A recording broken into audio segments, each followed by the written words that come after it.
तो ए line segment को ट्रीसेक्ट करने वाला पॉइंट का कोऑर्डिनेट फाइंड करना है। ट्रीसेक्ट कहने का मतलब है कि इसको 3 भाग में बांट देगा। तो 3 भाग में बांटने के लिए 2 पॉइंट हमको चाहिए होता है।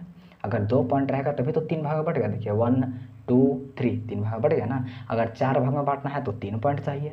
तो यानी कि इसको 3 भाग में बांटना है तो 2 पॉइंट हमको यहाँ पे चाहिए होगा। तो इस पॉइंट का नाम दे देंगे P, इसका नाम दे देंगे Q। ठीक है, तो यही P और Q का कोऑर्डिनेट हमको फाइंड करना है। समझ रहे? पहले हम पता कर लेते हैं कि Q इस लाइन सेगमेंट को कितना रेशियो में डिवाइड कर रहा है।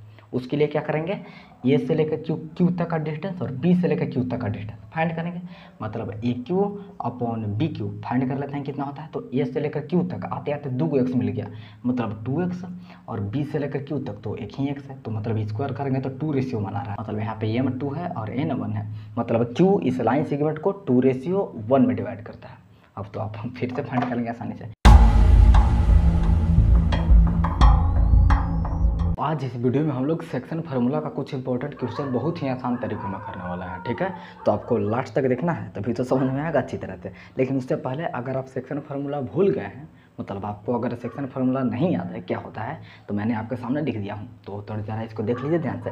देखिए सेक्शन फार्मूला में अगर इंटरनली डिवीजन कर रहा है, मतलब ए पॉइंट है x1 y1, बी पॉइंट है x2 y2, अगर इसको मिलाने वाला लाइन सेगमेंट को एक पॉइंट P m/n में डिवाइड कर रहा है तो P का कोऑर्डिनेट हो जाएगा mx2 + nx1 upon m + n, y coordinate my2 + ny1 upon m + n। ये दोनों से हम P का x कोऑर्डिनेट और y कोऑर्डिनेट आसानी से पता कर लेंगे। अगर P AP को एक्सटर्नली डिवीजन कर रहा है, मतलब बाहर से बांट रहा है, तो इसमें भी जस्ट यही फार्मूला आएगा, बस बीच में प्लस की जगह माइनस आ जाएगा।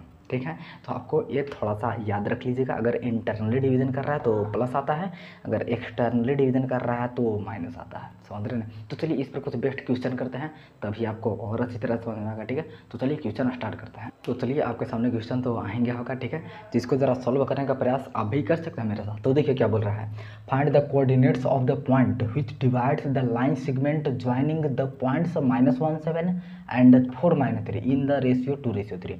मतलब 2 पॉइंट गिवन है -17 और 4-3। -17 एक पॉइंट है और एक पॉइंट है हमारा 4-3। जब ये दोनों को मिला देंगे तो एक लाइन सेगमेंट तो बनेगा ही, और ये लाइन सेगमेंट को एक पॉइंट 2:3 के रेशियो में डिवाइड कर रहा है। तो उस पॉइंट का कोऑर्डिनेट बताइए। तो देखिए सबसे पहला बात कि ये बताया नहीं है कि वो पॉइंट एक्सटर्नली डिवाइड कर रहा है या फिर इंटरनली डिवाइड कर रहा है। तो अगर क्वेश्चन में मेंशन नहीं होगा कि एक्सटर्नली डिवाइड कर रहा है या फिर इंटरनली डिवाइड कर रहा है, तो हम खुद से मान लेंगे कि वो इंटरनली डिवाइड कर रहा है। तो P पॉइंट एक पॉइंट यहाँ होगा। ठीक है, इसका नाम देते हैं P, जिसका हमको कोऑर्डिनेट फाइंड करना है, जो इस लाइन सेगमेंट को 2:3 के रेशियो में डिवाइड करता है। ठीक है, तो बस अब तो बहुत ही आसान क्वेश्चन है। तो P का फाइंड करना है कोऑर्डिनेट, तो पहले तो x कोऑर्डिनेट फाइंड कीजिए। इसका x कोऑर्डिनेट सेक्शन फार्मूला लगाएंगे mx2। देखिए ये होता है m, ये होता है n, फर्स्ट वाला होता है m और ये वाला होता है n। तो mx2 m इंटू x2 ये वाला, समझ रहे हैं? तो 2 × 4 और प्लस और nx1, तो n है 3 और x1 एकदम पहला में अभी जाएगा। ठीक है, क्योंकि अभी x की बात हो रही, तो 2 से यहाँ जाएगा 4 प्लस फिर 3 से यहाँ आएगा -1, तो 3 × -1 अपॉन m + n, मतलब 2 + 3। ठीक है, बस इसको सॉल्व कर लीजिए।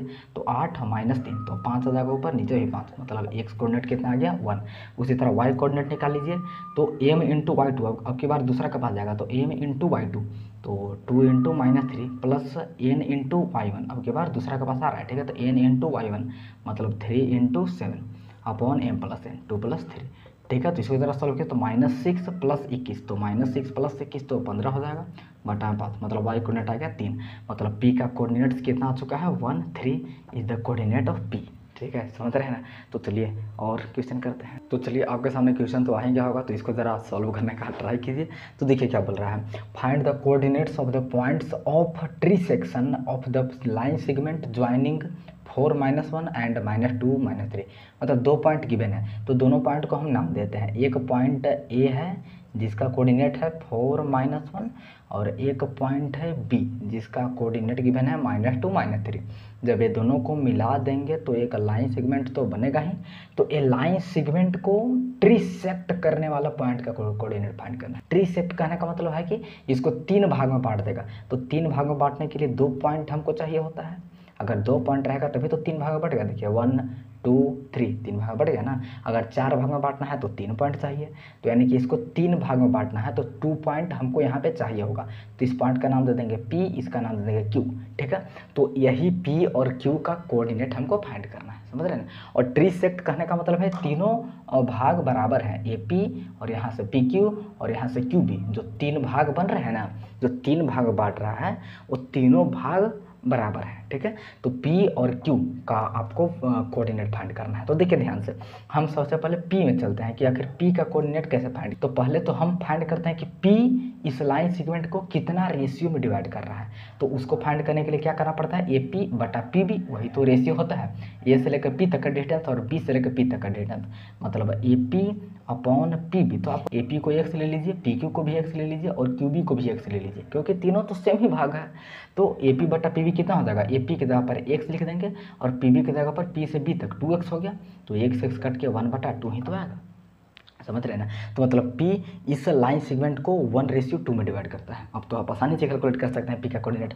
तो सबसे पहले x कोऑर्डिनेट फाइंड कीजिए। तो m रेशियो n, मतलब m है 1 और n है 2, ठीक है।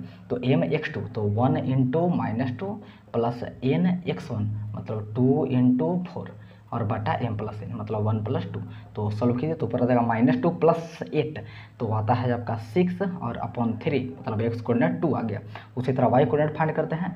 तो m y2, आपके पास y2 पास जाएगा और प्लस n y1, मतलब 2 × -1, अपॉन में तो m प्लस n ही होता है। कितना हो जाएगा, -3 और -2, यानी -5 और अपॉन में 3, 2 और -5/3 कोऑर्डिनेट हमको पता चल गया P का। चलिए अब Q का पता कर लेते हैं। तो Q का यहाँ पे पता करते हैं, तो इसको भी ध्यान से आप देख लीजिएगा। Q का पता करने के लिए पहले हम पता कर लेते हैं कि Q इस लाइन सेगमेंट को कितना रेशियो में डिवाइड कर रहा है। उसके लिए क्या करेंगे, A से लेकर Q तक का डिस्टेंस और B से लेकर Q तक का डिस्टेंस फाइंड करेंगे, मतलब AQ अपॉन BQ फाइंड कर लेते हैं कितना होता है। तो A से लेकर Q तक आते आते 2 x मिल गया, मतलब 2x, और B से लेकर Q तक तो एक ही x है, तो मतलब स्क्वायर करेंगे तो 2 रेशियो बना रहा है, मतलब यहाँ पे m 2 है और n 1 है, मतलब Q इस लाइन सेगमेंट को 2:1 में डिवाइड करता है। अब तो आप हम फिर से फाइंड कर लेंगे आसानी से, x कोऑर्डिनेट फाइंड कीजिए। तो m x2, मतलब m के जगह पर 2 और x2 यानी -2 प्लस n x1 यानी 1 × 4 अपॉन m प्लस n, मतलब 2 + 1। सॉल्व कीजिए तो -4 + 4, ये तो 0 हो जाएगा, तो 0/3 तो 0 ही होने वाला है। y कोऑर्डिनेट m y2 के बार y2 के पास जाएगा और प्लस n y1 यानी 1 × -1 अपॉन में 2 + 1 ही रहेगा। तो देखिए ऊपर कितना आता है, -6 और -1 यानी -7 अपॉन 3, मतलब Q का कोऑर्डिनेट कितना आ गया, 0 और -7/3। तो Q का आ गया 0 -7/3। चलिए एक और क्वेश्चन करते हैं। तो चलिए आपके सामने तो क्वेश्चन आ ही गया होगा, तो इसको भी ज़रा सॉल्व करने का प्रयास कर ही लेते हैं, ठीक है। तो देखिए क्या बोल रहा है, find the ratio in which the line segment joining the points -3 10 and 6 -8 is divided by -1 6। ये थोड़ा डिफरेंट सा क्वेश्चन है, मतलब 2 पॉइंट गिवन है हमको, -3 10 और एक पॉइंट है 6 -8, ठीक है। ये दोनों पॉइंट को मिलाने वाले लाइन सेगमेंट को एक पॉइंट यानी -1 6 कितना रेशियो में डिवाइड कर रहा है, आपको यही फाइंड करना है। इस पॉइंट का नाम ये देते हैं, इसका B दे देते हैं, इसका नाम P दे देते हैं, ठीक है।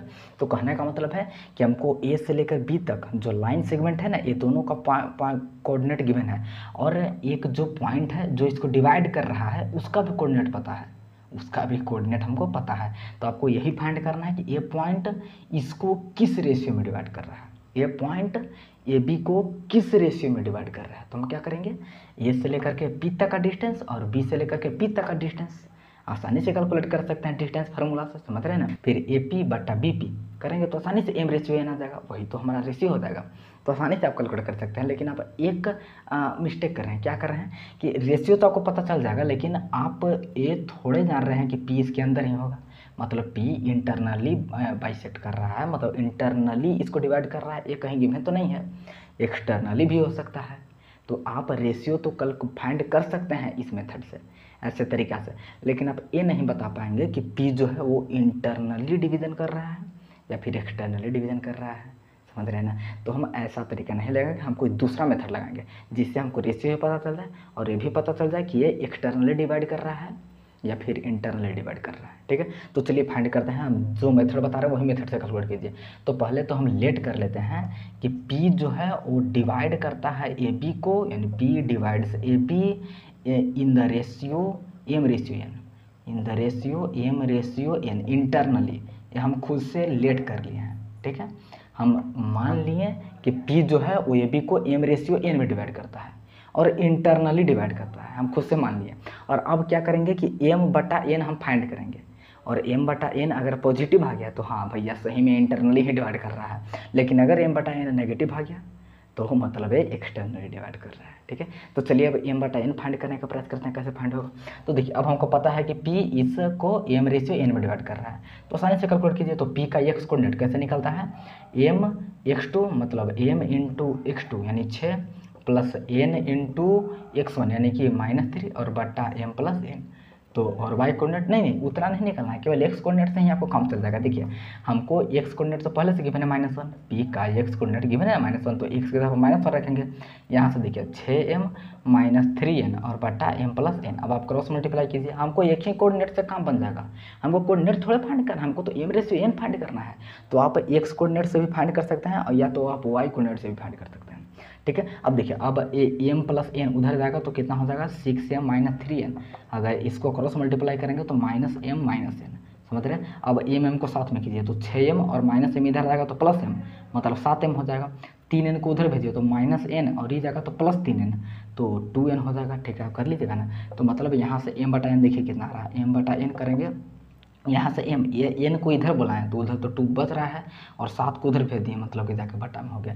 तो m/n हमारा पॉजिटिव आ रहा है, नेगेटिव नहीं आ रहा है, मतलब हम सही लिए हैं, इंटरनली ही बाई चेक कर रहे हैं, मतलब इंटरनली ही डिवाइड कर रहा है, समझ रहे हैं ना। तो P divides AB in the ratio 2:7 internally, ठीक है।